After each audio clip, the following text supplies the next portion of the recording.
एक समय की बात है। भगवान गौतम बुद्ध अपने शिष्यों के साथ बैठे हुए थे और उन्हें उपदेश दे रहे थे। तब उन्होंने अपने शिष्यों से कहा, क्रोध इंसान का सबसे बड़ा शत्रु है। क्रोध करने वाला व्यक्ति खुद को भी हानि पहुंचाता है और दूसरों को भी हानि पहुंचाता है। वह प्रतिशोध की आग में जलता है और अपने जीवन को बर्बाद करता है।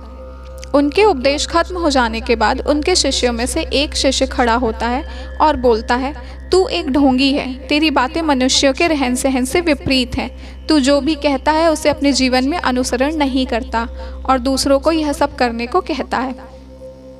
जब उनका वह शिष्य गौतम बुद्ध को उल्टी सीधी बातें कह रहा था, तब गौतम बुद्ध ने कोई प्रतिक्रिया नहीं दी और वे शांत बैठे थे।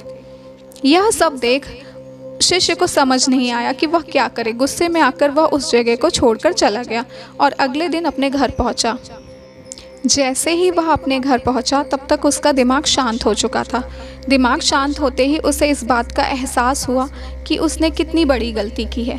उससे पाप हुआ है। वह खुद मन ही मन कहने लगा, यह मैंने क्या कर दिया। मैंने महात्मा बुद्ध का अपमान किया है। ऐसा पाप मैं कैसे कर सकता हूँ। मैंने बहुत बड़ी गलती कर दी। मुझे जाकर उनसे माफ़ी मांगनी होगी। यह सोचकर वह गौतम बुद्ध के पास चला गया, लेकिन गौतम बुद्ध उस स्थान पर नहीं थे। ऐसे में वह शिष्य जगह जगह भटककर उन्हें खोजने लगा।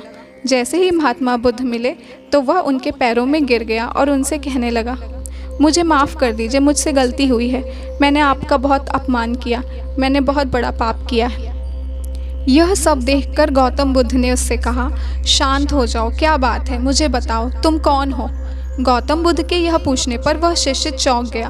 वह सोचने लगा कि महात्मा बुद्ध मुझे कैसे भूल सकते हैं। मैंने तो उनका अपमान किया था। उसने महात्मा बुद्ध से कहा, मैं वही शिष्य हूँ जिसने कल आपका अपमान किया था। आप इतनी जल्दी मुझे भूल गए। महात्मा बुद्ध ने शिष्य से कहा, हमें कल की बातों को कल ही में छोड़ देना चाहिए। वह अच्छा हो या बुरा, उसके बारे में बार बार विचार नहीं करना चाहिए। मैं बीती बातों को पीछे छोड़कर आगे चलता हूँ और ऐसा ही हम सबको भी करना चाहिए। महात्मा बुद्ध की यह बातें सुनकर वह शिष्य और भी ज़्यादा प्रभावित हुआ और सदा के लिए उनका अनुयायी बन गया। इसी तरह की इंटरेस्टिंग और मोटिवेशनल स्टोरीज़ को सुनने के लिए चैनल को सब्सक्राइब करना ना भूलें।